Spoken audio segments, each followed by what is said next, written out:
अस्सलामु अलैकुम वरहमतुल्लाहि वबरकातुह। मेरे प्यारे इस्लामी भाइयों, आज हम कुछ छोटे छोटे ऐसे मसाइल पर हम गुफ्तगू करेंगे जो कि दिखने में तो बहुत छोटे लगते हैं, लेकिन अगर हम उसे करेंगे तो वो चीज़ हमारी ज़िंदगी को बदल सकती है। इसलिए कि हम उन्हें जो है माइनर समझते हैं, लेकिन वो हमारी ज़िंदगी में एक मेजर रोल अदा कर सकता है। आखिर वो छोटी छोटी बातें क्या है? सबसे पहली बात ये कि देखिए, हमारे बहुत सारे इस्लामी भाई जो हैं उन छोटे छोटे मसाले को लेकर के वो शक और शुबा में भी पड़ जाते हैं। तो मैंने समझा कि कुछ छोटे छोटे मसाइल को जमा करके आपके दिमाग पे जो कंफ्यूजन है उस कंफ्यूजन को दूर कर दिया जाए, ताकि हमें पूरा इल्म हो जाए कि आखिर इसकी हकीकत क्या है और इसे हमें कैसे ट्रीट करना चाहिए। तो मेरे प्यारे इस्लामी भाइयों, सबसे पहली बात यह है कि हमारे बुजुर्ग जो हैं हमें ये कहते थे कि जब भी आप कहीं पर उल्टी चप्पल देखो तो आप उसे सीधा कर दो।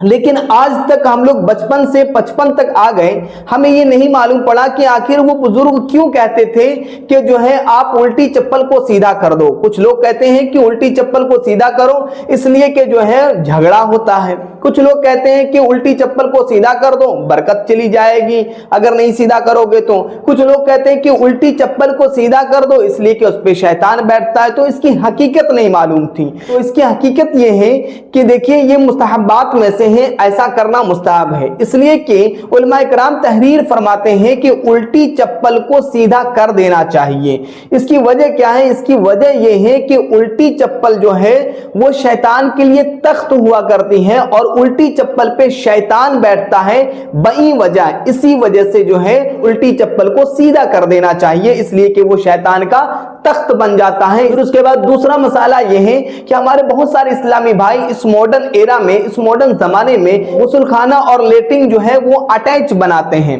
अब वो अटैच बनाते हैं तो अब वो ये शक शुबा में पड़ जाते हैं कि अब अटैच बाथरूम में मैं वुजू कर रहा हूं तो क्या मेरा वुजू होगा या फिर नहीं।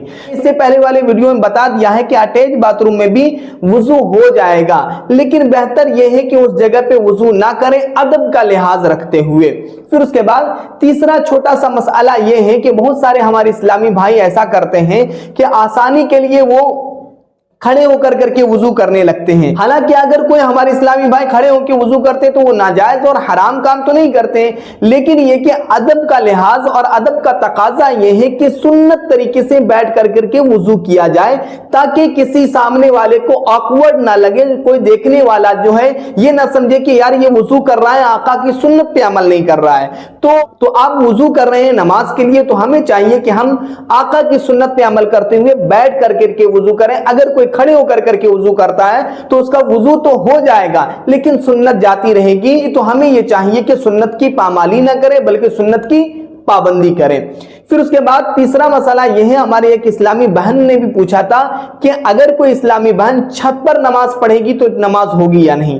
तो देखिए, अगर हमारी कोई इस्लामी बहन मजबूरी के तहत, मजबूरी की वजह से छत पे वो नमाज पढ़ती है, घर में लाइट नहीं है, बहुत ज्यादा गर्मी है, अब वो छत पे चली गई नमाज पढ़ने के लिए और वहां पे किसी मर्द का आना जाना नहीं है, गैदरिंग नहीं है, भीड़ भाड़ नहीं है, तो वो बिल्कुल वो छत पर नमाज पढ़ सकती है। लेकिन अगर रियाकारी के लिए गई है तो बिल्कुल जो है इससे परहेज करना चाहिए, इससे बचना चाहिए, इसलिए कि वो जिस इबादत के लिए जा रही है वो इबादत भी काबिल कबूल नहीं होगी। फिर उसके बाद एक मसला ये भी है कि हमारे बहुत सारे इस्लामी भाई ऐसा करते हैं कि किसी भी उर्दू पेपर का एहतियात नहीं करते हैं। असल में मुद्दा यह है कि एक भाई ने यह पूछा कि उर्दू पेपर गिरा हुआ हो और अगर वो गिरा हुआ है, अगर उसे नहीं उठाया तो क्या गुनहगार होगा या नहीं। तो देखिए, अगर उसने नहीं उठाया तो गुनहगार तो नहीं होगा, लेकिन अगर उसने उठा लिया और उठा करके किसी ऊंची जगह पर रख दिया, इसलिए कि हो सकता है उसमें अल्लाह और उसके रसूल का नाम लिखा हो, किसी औलिया कराम का नाम लिखा हो, कोई नसीहतें लिखी हो, कोई हजरत अली के अक़वाल लिखे हो, बहुत सारी ऐसी बातें हैं जो कि दीन की बात अगर उसमें लिखी हो तो अल्लाह तबारक व तआला उसका अजर व सवाब आपको अता फरमाएगा। तो मुस्तहब ये है कि उसे उठा करके रख दिया जाए, लेकिन अगर किसी ने नहीं उठाया तो गुनहगार तो नहीं होगा, लेकिन अदब का तकाजा ये है, रिस्पेक्ट का तकादा ये है कि हमें उठा देना चाहिए, उठा लेना चाहिए। कहीं पे भी गिरा पड़ा मिल गया तो उसे उठा करके महफूज जगह पे रख दे, ताकि वो हमेशा जो है सलामत रहे और वो किसी के कदमों में ना आए। तो अगर आपके कदमों के नीचे या किसी और के कदमों के नीचे आ रहा है तो आपकी अगर नजर पड़ रही है तो आप उसे उठा लें तो बेहतर है। अल्लाह तबारक व तआला इसका अजर व सवाब आपको अता फरमाएगा। लेकिन अगर किसी ने नहीं उठाया तो वो गुनहगार नहीं होगा। तो मेरे प्यारे इस्लामी भाइयों, कुछ ऐसे चंद मसाइल थे जो कि दिखने में छोटे हैं, लेकिन अगर हम उसे करेंगे तो हमारी जिंदगी में एक बड़ा बदलाव आ सकता है। तो हमें चाहिए कि इन चीजों पे अमल करें ताकि अल्लाह तबारक व तआला हम सब के दर्जात को मौला बुलंद फरमाए। अस्सलामु अलैकुम व रहमतुल्लाहि व बरकातहू।